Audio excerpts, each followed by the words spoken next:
Start करते हैं आज का टॉपिक पूंजी निवेश के अनुमान के लिए सुनियोजित तरीके। कैपिटल इन्वेस्टमेंट पर आधारित है टॉपिक आज का। पहले भी इस पर बात हो चुकी है, लेकिन इससे पहले जो टॉपिक पर हमने कल चर्चा किया था वो कॉस्ट एस्टिमेशन था और आज का है कैपिटल इन्वेस्टमेंट पे है। कैपिटल इन्वेस्टमेंट करने के कितने अच्छे तरीके हो सकते हैं, किस तरीके से आप कैपिटल इन्वेस्टमेंट कर सकते हैं, पूंजी का निवेश कितने अच्छे से कर सकते हैं, आज की चर्चा उसी पर आधारित है। इसमें हम जो पॉइंट्स जिस पे डिस्कस करेंगे उसमें capital investment, estimation of capital investment और कौन कौन से मेथड जो हम यूज कर सकते हैं जिसकी सहायता से हम पूंजी निवेश को बेहतर बना सकते हैं, कैपिटल इन्वेस्टमेंट को बेहतर बना सकते हैं। सबसे पहले आपका आता है कैपिटल इन्वेस्टमेंट।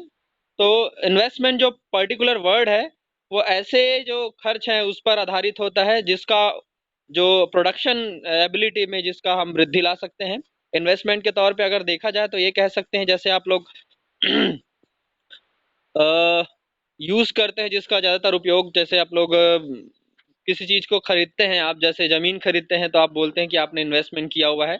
इन्वेस्टमेंट का अर्थ यह होता है कि जब भी आप कोई पूंजी कैपिटल को परचेज करते हैं तो समय के साथ उसकी मूल्य में वृद्धि होनी चाहिए।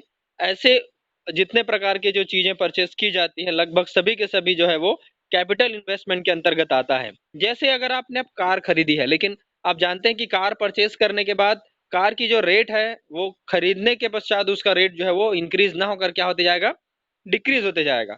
तो कार आपका पूंजी में शामिल नहीं है। लेकिन अगर आपने कोई जमीन खरीदी है या आपने परचेज किया हुआ है तो किसके अंतर्गत आएगा, वो कैपिटल इन्वेस्टमेंट के अंतर्गत आएगा। क्योंकि आप जानते हैं कि आने वाले मार्केट ड्यूरेशन में धीरे धीरे उस पर्टिकुलर एरिया का जो रेट है, कॉस्ट है, वो समय के साथ धीरे धीरे क्या होगा, बढ़ते जाएगा। तो उसके कितने अच्छे तरीके हो सकते हैं ताकि आप अच्छे से कैपिटल इन्वेस्टमेंट कर सकें, ये कहलाएगा आपका कैपिटल इन्वेस्टमेंट, पूंजी निवेश कहते हैं। बाकी आप और जो पॉइंट्स हैं इस पर आधारित हैं, आप देख सकते हैं। नेक्स्ट आएगा कि आप निवेश के कितने अच्छे तरीके हो सकते हैं। उसमें दो पर्टिकुलर पैटर्न होता है, एक होता है इंड्यूस्ड और दूसरा होता है ऑटो इंड्यूस्ड, प्रेरित निवेश, और दूसरा होता है स्वचालित निवेश। इनमें से पहला जो आता है प्रेरित निवेश, जो आप इसमें स्क्रीन पे देख रहे हैं, ये पहला पॉइंट जो है प्रेरित निवेश जो है। प्रेरित निवेश वह निवेश है जो आय तथा लाभ की मात्रा, इनकम और बेनिफिट्स के अमाउंट पर डिपेंड करता है। यह इन्वेस्टमेंट इनकम और बेनिफिट होने वाले जो चेंजेस हैं उसको इंड्यूस करता है, साथ में आपके जो भी आपका इनकम और बेनिफिट है उसको बढ़ाने की संभावना बढ़ाता है। तो आपको ये देखना होता है कि जब भी कोई पर्टिकुलर इन्वेस्टमेंट कर रहे हैं उसका संबंध डायरेक्ट इनकम और बेनिफिट से होना चाहिए। अगर आपने जो इन्वेस्टमेंट किया है उस पे इनकम और बेनिफिट जैसे पर्टिकुलर वर्ड यूज नहीं होते तो वो इंड्यूस्ड इन्वेस्टमेंट में या प्रेरित निवेश के अंतर्गत नहीं आता।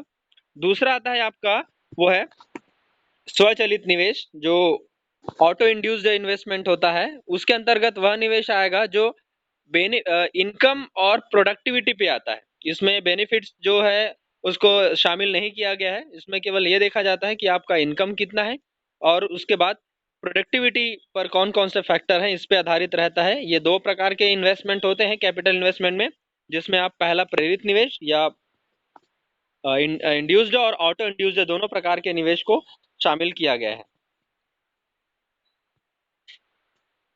अगला आता है इन्वेस्टमेंट को अफेक्ट करने वाले कौन कौन से फैक्टर हैं, कौन कौन से ऐसे कारक हैं जो आपके कैपिटल इन्वेस्टमेंट को अफेक्ट करेंगे, प्रभावित करेंगे। सबसे पहले आता है technical development and new innovation. हम ये देखते हैं कि जब भी हम कोई पर्टिकुलर निवेश करते हैं तो ये उस पर आधारित ये रहता है कि अगर टेक्निकल डेवलपमेंट आने वाले समय में है तो वो टेक्नोलॉजी के आधार पर उसका इन्वेस्टमेंट सही तरीके से किया गया है कि नहीं किया गया है। मतलब ऐसे मान के चलिए कि आपने कहीं पर किसी पर्टिकुलर ऐसे चीज को खरीदा है जिसका आगे आने वाले समय में या टेक्निकल में या डिस्कवरीज में इसका कोई योगदान नहीं रहेगा, तो वो इन्वेस्टमेंट जो है किसी काम का नहीं रहेगा, उसमें आपको इनकम भी नहीं होगा और बेनिफिट्स भी नहीं होगा। तो आपको ये ध्यान में रखना होता है कि आने वाले टेक्नोलॉजी के ड्यूरेशन में उसका कितना वैल्यू है। अगर वैल्यू नहीं है तो उसमें इन्वेस्टमेंट नहीं किया जाना होता है। दूसरा आएगा आपका कि नेचुरल रिसोर्सेस का आपने क्या ध्यान दिया है कि नहीं दिया है, इसको देखना होता है कि जैसे आप पर्टिकुलर कोई भी इन्वेस्टमेंट करते हैं तो उसमें आप ये देखते हैं कि प्राकृतिक साधनों की खोज की गई कि नहीं की गई है। जैसे एग्जांपल मान लीजिए आपने कोई पर्टिकुलर एरिया जमीन को आपने परचेज किया हुआ है, इन्वेस्टमेंट किया हुआ है, तो आप ये देखते हैं कि वो पर्टिकुलर एरिया में पानी का रिसोर्सेस क्या है, पानी नेचुरल प्रोडक्टिविटी में आता है, एयर का रिसोर्सेस क्या है वहाँ पे, और आसपास में अ, उसको कनेक्ट करने वाले और जो अन्य चीज़ें हैं जो नेचुरल थ्रेड से रिलेटेड हैं वो उसमें कनेक्ट होते हैं कि नहीं होते हैं, ताकि आने वाले समय में आपको जब ये ज़रूरत पड़े कि वहाँ पे पानी की ज़रूरत पड़ेगी, एयर की ज़रूरत पड़ेगी, तो आपको ये पहले तय करना होता है कि जब इन्वेस्टमेंट करेंगे तो नेचुरल रिसोर्सेस क्या क्या है उसकी खोज ज़रूरी होती है। तीसरा आता है आपका गवर्नमेंट पॉलिसीज, सरकारी नीतियाँ। ज़्यादातर ये होता है कि आप बिना गवर्नमेंट पॉलिसीज़ जाने अगर किसी चीज़ पर इन्वेस्टमेंट करते हैं और आगे आने वाले समय में जब गवर्नमेंट पॉलिसीज़ है, वो आपके जो इन्वेस्टमेंट है उसको अगर अफ़ेक्ट करेगा तो आपको लॉस होगा। इसलिए ये जानना होता है कि आप जब भी कोई इन्वेस्टमेंट कर रहे होते हैं कैपिटल इन्वेस्टमेंट, तो ये देख लें कि उसमें गवर्नमेंट पॉलिसी के रूल के अंतर्गत आप आ रहे हैं कि नहीं आ रहे हैं, या आप कहीं गवर्नमेंट पॉलिसी से अ, दूसरी ओर तो नहीं जा रहे हैं। अगर ऐसा होगा तो फिर आपके जो परचेसिंग है, जो इन्वेस्टमेंट है, उसको अफेक्ट करेगा, गवर्नमेंट उसमें ड्रॉबैक करेगा। अगला आता है कि इंटरनेशनल ट्रेंड, तो विदेशी व्यापार देखना होता है, जो फॉरेन ट्रेड देखना होता है कि आप नेशनल लेवल पे इन्वेस्टमेंट कर रहे हैं कि आप इंटरनेशनल लेवल पे आपका ट्रेड जाएगा। जैसे आप मान लो कोई पर्टिकुलर प्रोडक्ट प्रोडक्ट कोई कंपनी है जिसको आप इन्वेस्टमेंट करना चाह रहे हैं, जैसे मान लीजिए रिलायंस की कंपनी पे आप इन्वेस्टमेंट करना चाह रहे हैं, जैसे शेयर में आप इन्वेस्टमेंट करना चाह रहे हैं, तो आप ये देखते हैं कि वो कंपनी इंटरनेशनल मार्केट में क्या उसकी वैल्यू है। तो उस आधार पे आप देखते हैं कि अगर उसका इंटरनेशनल मार्केट में अच्छा वैल्यू है तो इन्वेस्टमेंट किया जाना ज़्यादा बेहतर होगा। तो ये भी अफेक्ट करेगा कि फॉरेन जो ट्रेड है, विदेशी व्यापार है, उस पर आधारित है कि नहीं है। साथ में आपको देखना होता है, अगला पॉइंट वो है पॉलिटिकल इन्वायरमेंट, वहाँ का राजनीतिक वातावरण क्या है। कहीं ऐसा तो नहीं कि आपने कोई पर्टिकुलर इन्वेस्टमेंट किया हुआ है और वहाँ का जो पॉलिटिकल बैकग्राउंड है वो जो है आपके इन्वेस्टमेंट को अफेक्ट कर रहा है, ये भी देखना होगा। साथ में आपको देखना होता है कि भविष्य में लाभ प्राप्ति की संभावनाएं, आपको ये देखना होता है कि आने वाले जो फ्यूचर है उसमें उसके बेनिफिट की कितनी पॉसिबिलिटीज हैं। अगर नहीं है तो इन्वेस्टमेंट लगभग नहीं के बराबर आपका बेनिफिशियल होगा। आपको ये देखना होता है कि आने वाले समय में इन फ्यूचर में वो बेनिफिशियल है या नहीं है। अगर बेनिफिशियल है तो इन्वेस्टमेंट किया जाना चाहिए, अगर नहीं है तो बाद में इस पे आपको गौर करना पड़ेगा कि ये बेनिफिशियरी नहीं है तो फिर आपके काम का नहीं रहेगा। साथ में ये आता है सेवंथ पॉइंट, जनसंख्या वृद्धि की दर, rate of the population increasing. जनसंख्या वृद्धि की दर आप भी कई बार अफेक्ट करती है आप जो इन्वेस्टमेंट किए हैं उस पर। इसमें दूसरा दिया गया आठवां क्षेत्रीय विस्तार, साथ में दिया रीजनल जो डेवलपमेंट रहता है उस पर आधारित है, जो बहुत खास प्रभावित नहीं करेगा, लेकिन कई कई एरिया में क्या रहता है कि जैसे आप मान लीजिए छत्तीसगढ़ का पिछड़ा इलाका देख लेंगे, अबूझमाड़ या जो बस्तर वाला एरिया है, तो आप देखते हैं कि वहाँ का इन्वेस्टमेंट और रायपुर में जो आप इन्वेस्टमेंट करेंगे तो वो दोनों अलग अलग एरिया हैं, और दोनों के जो इन्वेस्टमेंट है उन दोनों के इन्वेस्टमेंट का जो प्रारूप है वो अलग अलग रहेगा। बस्तर ट्राइब्स का एरियल इन्वेस्टमेंट अलग होगा और रायपुर का एरियल इन्वेस्टमेंट अलग होता है।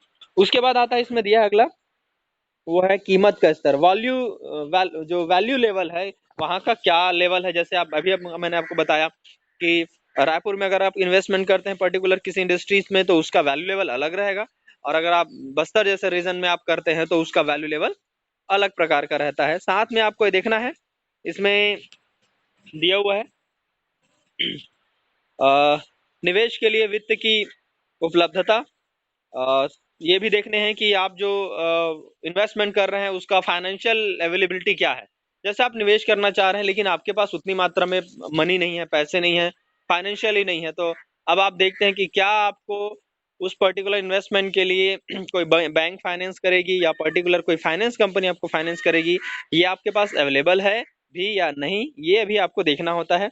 साथ में आपको ये देखना है कि श्रम बाजार की क्या स्थिति है, ये लेबर मार्केट आपको देखना होता है कि जब आप इन्वेस्टमेंट कर रहे हैं तो लेबर मार्केट में आपको लेबर आसानी से कम कॉस्ट में उसके लिए इन्वेस्टमेंट के लिए मिलेंगे या नहीं मिलेंगे, ये आप देखते हैं। कहीं कहीं लेबर वैल्यू बहुत हाई है, जैसे आप छत्तीसगढ़ में देखेंगे तो लेबर वैल्यू बहुत लो रेट में चलता है, यहाँ पे लेबर को उतनी मात्रा में पैसे नहीं मिलते हैं उसका पर डे। और अगर आप मुंबई बॉम्बे में जाएंगे, गुजरात में जाएंगे या और अदर स्टेट में जाएंगे छत्तीसगढ़ की अपेक्षा, तो वहाँ पे लेबर कॉस्ट बहुत ज़्यादा है। तो वो आपको देखना होता है कि जहाँ पर आप हैं वहाँ का लेबर मार्केट की जो स्ट्रेटेजी है वो कितनी अच्छी है, उस आधार पे आप देखते हैं। साथ में 2 और 3 पॉइंट है, ऐसे करके लगभग लगभग 14 पॉइंट्स हैं जो आपके पर्टिकुलर कैपिटल इन्वेस्टमेंट को प्रभावित करती है। अगला आएगा इन्वेस्टमेंट फैक्टर। इन्वेस्टमेंट फैक्टर बहुत ज़्यादा इम्पोर्टेंट रहता है आपको ये देखने के लिए कि आप जहाँ जहाँ इन्वेस्टमेंट कर रहे हैं उसका इनकम और बेनिफिट फैक्टर कितना होता है। ये 2-3 पॉइंट्स मैंने जो इंडिकेट किया हुआ है वो उसी पर आधारित है। इसके लिए कुछ साइंटिस्ट ने इन्वेस्टमेंट फैक्टर भी अलाउ किया हुआ था कि अब जब पर्टिकुलर किसी भी इन्वेस्टमेंट पे जाते हैं तो आप ये फैक्टर देखते हैं कि पर्टिकुलर वो कौन सी थ्योरी पे काम कर रहा है वो इन्वेस्टमेंट, वो और साथ में ये भी देखना होता है कि उसके फैक्टर का मल्टीप्लिकेशन क्या रहेगा। आप इन्वेस्टमेंट करते हैं तो 1 साल में उसका कितना रिपे आपको होगा, 2 साल में कितना रिपे होगा, या इन्वेस्टमेंट का अमाउंट कितना डाल रहे हैं तो आपको कितना मिलने की चांसेस है। इन सारी संभावनाओं पर जो बात की जाती है वो आता है आपका इन्वेस्टमेंट फैक्टर के अंतर्गत आता है। इसमें इसका प्रोसेस क्या होता है इन्वेस्टमेंट फैक्टर के, तो उसके प्रोसेस के लिए आपको कंपैरेटिवली जो एनालिसिस करना होता है उसके अंतर्गत ये बताते हैं। एक साइंटिस्ट है जिसका नाम है केन्स, उन्होंने एक पर्टिकुलर कंसेप्ट निकाला है कि जहां पर भी इन्वेस्टमेंट होता है तो उसके चेंजेस के बारे में, उसके चेंजेस के कारणों को जानना जो है वो कंपैरेटिवली एनालिसिस के अंतर्गत आता है कि आप जो इन्वेस्टमेंट का कर रहे हैं वो टाइम के साथ कितना चेंजेस होगा, उसका प्रोसेस क्या होगा। तो उसके प्रोसेस में 2 अलग अलग प्रकार के प्रोसेस आते हैं, एक है forward action of the multiplier और दूसरा होता है backward action of the multiplier. तो फॉरवर्ड एक्शन ये थ्योरी है पर्टिकुलर केन्स की थ्योरी के अंतर्गत आता है। तो फॉरवर्ड एक्शन ऑफ मल्टीप्लायर के अंतर्गत ये देखना होता है कि जो फैक्टर है, इन्वेस्टमेंट फैक्टर है, उसका जो अनुकूल प्रक्रिया है, जो जिस आधार पे वो फैक्टर जो है इंक्रीज होता है, उस आधार पर निवेश वृद्धि के कारण को आय के कई गुना अधिक वृद्धि होती है। इसका मतलब अगर आपने ये देखा होगा कि जो भी आप इन्वेस्टमेंट कर रहे हैं उस इन्वेस्टमेंट में कारण को अगर आप जान लेते हैं कि इन्वेस्टमेंट करने के बाद इसमें जो इंक्रीजिंग होगा वो उससे कई गुना ज्यादा होगा, तो वहां पे इन्वेस्टमेंट किया जाना ज्यादा बेहतर होगा। साथ में इसमें दूसरा दिया गया है backward action for the multiplier. इसमें यह देखना होता है कि इनिशियल स्टेज में उसकी कमी आएगी और बाद में भी इसमें कमी आने के चांसेस है। 2 फैक्टर को आप जब जान लेते हैं तब आप इन्वेस्टमेंट करते हैं कि इंक्रीज होने वाली है या लगातार कम होने वाली। जैसे मैंने आपकी एग्जांपल आपको दिया था कि अगर आपने ये देखा हुआ है कि कोई पर्टिकुलर जो एरिया है जहाँ पे आप देख रहे हैं वहां से हाईवे गुजरने वाली है, तो आप देखेंगे हाईवे के जस्ट साइड वाली जो जमीन होगी उसका जो रेट रहेगा वो डे बाय डे जो है लगातार क्या होगा, इंक्रीज होगा। तो आप सोचेंगे यहाँ पे इन्वेस्टमेंट किया जाना ज्यादा बेहतर होगा। लेकिन अगर आपने देखा है कि कोई पर्टिकुलर एरिया जहाँ पे लगातार कोई इंडस्ट्री डेवलप की गई है, तो इंडस्ट्री डेवलप होगा तो एनवायरमेंटल इफेक्ट ज्यादा होगा, तो लोग वहां से जल्दी जल्दी विस्थापित होते हैं, तो वहां की जमीन को कोई खरीदना नहीं चाहेगा। तो डे बाय डे वहां का जो लगातार जो कॉस्ट वैल्यू है उसका पर्टिकुलर एरिया का जमीन का वो लगातार डाउन डाउन होगा। तो आप ये दोनों फैक्टर को जानना होता है कि वहां का फॉरवर्ड एक्शन क्या होगा और बैकवर्ड एक्शन आपका क्या कंडीशन में, तो उस आधार पे भी आप जो है इन्वेस्टमेंट करते हैं। जैसे आप देखते हैं कि लगातार कहीं पे अगर रेट डाउन हो रहा है तो आप डाउन होने का इंतजार करते हैं, आप टाइम देखते हैं, जब आपको लगेगा कि बहुत डाउन हो गया अब इसके बाद और डाउन नहीं होगा, उसके बाद आप क्या करते हैं, इन्वेस्टमेंट करते हैं। तो आपको ये दोनों एक्शन जानना होता है, फॉरवर्ड एक्शन और बैकवर्ड एक्शन। तो ये दोनों चीजें भी उसके प्रोसेस के अंतर्गत शामिल है। ये जो आपको मैंने पहले बताया तथ्यात्मक विश्लेषण उसी के अंतर्गत आएगा, ट्रू मल्टीप्लायर के अंतर्गत देखते हैं। और अगला आता है इम्पोर्टेंस फैक्टर इम्पोर्टेंस, जो उसका प्रिंसिपल है उस पर आधारित है। गुणक के सिद्धांत का महत्व जो अभी आपको बताया था, principle of factor, importance of principle of factor के बारे में दिया गया है कि आप जो भी इन्वेस्टमेंट करते हैं उस इन्वेस्टमेंट्स के लिए जो हमने फैक्टर यूज किया था, जो गुणक यूज किया था, जो पहले मैंने बताया फॉरवर्ड एक्शन और बैकवर्ड एक्शन, उसकी पर्टिकुलर थ्योरी किस आधार पे काम करती है उसके बारे में दिया गया है। तो ये टोटल 4-5 थ्योरी पे काम करती है। पहला तो ये जानना होता है कि इनकम फैक्टर क्या है, दूसरा उसमें इन्वेस्टमेंट का इंपॉर्टेंस क्या होगा कि आप इन्वेस्टमेंट कर रहे हैं उसका इंपॉर्टेंस वहां है कि नहीं है। साथ में आप ये देखते हैं कि वहां पे अ, जो वो चल रहा है व्यापार, मार्केट साइकिल कैसा है, तेजी और मंदी का दौर कैसा है, आपको ये जानना होता है कि वहां पे स्लो डाउन का और रेस तेजी से मंदी और तेजी वाले कंडीशंस क्या है, वहां का व्यापार किस आधार पर चलता है, ये आपको जानना जरूरी होता है। साथ में आपको ये जानना है वहां पे कंप्लीट एम्प्लॉयबिलिटी है कि नहीं है। साथ में आपको ये देखना होता है कि सेविंग और इन्वेस्टमेंट के बीच का बैलेंस सही है कि नहीं है। ये 4-5 पॉइंट ऐसे हैं जो ये बताते हैं कि आपने जो फैक्टर यूज किया था इन्वेस्टमेंट का उसका इंपॉर्टेंस है कि नहीं है। आपको ये जानना जरूरी है कि जहां जहां पर भी आपने इन्वेस्टमेंट फैक्टर को देखा है, फॉरवर्ड और बैकवर्ड वाला, तो ये पॉइंट उसमें शामिल है कि नहीं है। अगर ये शामिल नहीं है तो आपको इन पॉइंट्स पर गौर करना होता है, उसके बाद ही आप इन्वेस्टमेंट की तरफ मूव करते हैं। इसके बाद भी आप देखते हैं कि जब आपने इन्वेस्टमेंट किया तो उसके फैक्टर की बहुत सारी कमियां भी हो सकती हैं। उन कमियों को भी आपको ध्यान में रखना होता है, जो मैंने आपको बताया था उसी के अंतर्गत आएगा। इन्वेस्टमेंट और इनकम के बीच स्पष्टता होनी जरूरी है, अगर नहीं है तो भी आपका फैक्टर जो है वो लूज पड़ेगा। उसकी थ्योरीज में आप देखते हैं कि कोई ऐसे पर्टिकुलर कंसेप्ट तो नहीं है जिसे लेकर आप बाद में, अभी आप डाउट में हैं और आपको लगता है कि बाद में जाकर ये उल्टा हो सकता है आपका इन्वेस्टमेंट जो है, वो फैक्टर भी इसमें नहीं आने चाहिए। ऐसे 2-3 पॉइंट्स हैं जिससे रिलेटेड है कि जब भी कोई इन्वेस्टमेंट फैक्टर को आपने चूज किया है, आपने देखा है कि लगातार बढ़ने की उम्मीद है या लगातार घटने की उम्मीद है, उसके जो जो भी आपने कारण देखे हैं वो कारण पे आप 100% कॉन्फिडेंस है कि नहीं है। अगर नहीं है तो वो उनकी आलोचनाओं में शामिल होता है, उनकी कमियों में शामिल होता है।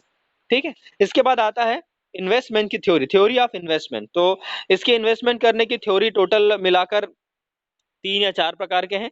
सबसे पहला दिया गया है अ, कैप पूंजी की सीमांत उत्पादकता करके दिया होगा। ये सबसे पहले कैपिटल इन्वेस्टमेंट पर दिया गया थ्योरी है, 1930 में दिया गया था ये थ्योरी, और ये इरविन फिशर नामक साइंटिस्ट ने दिया था। इसमें उन्होंने बताया था कि जो भी आपने एस्टिमेशन बनाया था, उसकी एस्टिमेशन पर उसके प्रोडक्टिविटी का क्या रेट रहता है, उस पर आधारित रहता है कि आपने जो भी कैपिटल इन्वेस्टमेंट किया था उसकी फाइनल प्रोडक्टिविटी, सीमांत उत्पादकता, ऑलमोस्ट सीमांत उत्पादकता मतलब ऑलमोस्ट फाइनल प्रोडक्टिविटी क्या होगी, इस पर आधारित उनकी दर होती है, ये थ्योरी होती है। और बाद में डिलर्ड नामक साइंटिस्ट ने भी इसने अपनी थ्योरी से अप्लाई की थी, इसी कंसेप्ट पर आधारित है। हालांकि ये आपके पर्टिकुलर सिलेबस का हिस्सा नहीं है। इन्वेस्टमेंट, कैपिटल इन्वेस्टमेंट की थ्योरी हम नहीं पढ़ रहे हैं, केवल हम ये देख रहे हैं कि कैपिटल इन्वेस्टमेंट को सुनियोजित तरीके से कैसे अप्लाई किया जा सकता है, इस पर रिलेटेड ये इनकी थ्योरी आपके सिलेबस में टोटल नहीं आएगा, तो आप इसे देखना चाहें तो देख सकते हैं। ठीक है। इनके 4 पॉइंट है जो मैंने आपको बताया था उससे रिलेटेड। ये सीमांत उत्पादकता पर रिलेटेड कुछ जानकारियां हैं, अनुमानित आय, पूर्ण कीमत, ये सब जानकारी छोटी छोटी है। इसके बाद आता है इसी में जो आपने इन्वेस्टमेंट किया था उसकी सीमांत उत्पादकता की शॉर्ट टर्म एलिमेंट क्या होगा और लॉन्ग टर्म एलिमेंट क्या होगा। इसमें शॉर्ट टर्म एलिमेंट दिया हुआ है, जैसे अल्पकालीन तत्व में क्या क्या चीजें आती हैं, जैसे बाजार का आकार क्या है जहां पर आप पूंजी इन्वेस्टमेंट कर रहे हैं, वहां की लागत तथा कीमत संबंधी संभावनाएं क्या होगी, उसमें उपभोग प्रवृत्ति का परिवर्तन है कि नहीं है। आज आप जैसे लैपटॉप जो यूज करते हैं वो कल पहले आप डेस्कटॉप यूज करते थे, आज आप लैपटॉप यूज कर रहे हैं, कल आईपैड यूज करेंगे। उनमें वहां के लोगों में ये संभावनाएं हैं कि नहीं है कि वो लगातार ये जो टेक्नोलॉजी वाला मार्केट है वो अप्लाई करेंगे या नहीं करेंगे। ये सारी चीजें जो है लगभग लगभग जो शॉर्ट टर्म एलिमेंट के अंतर्गत आता है, जो कि बहुत जल्दी लोगों में बदलाव लाता है।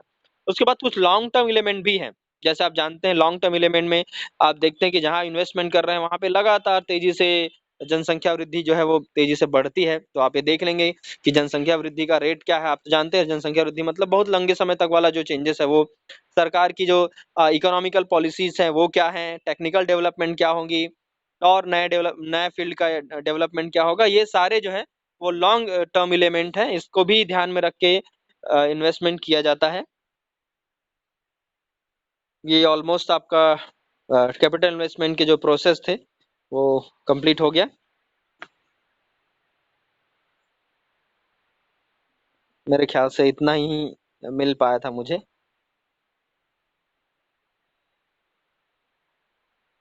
चलिए, कुछ पूछना है तो आप पूछ सकते हैं।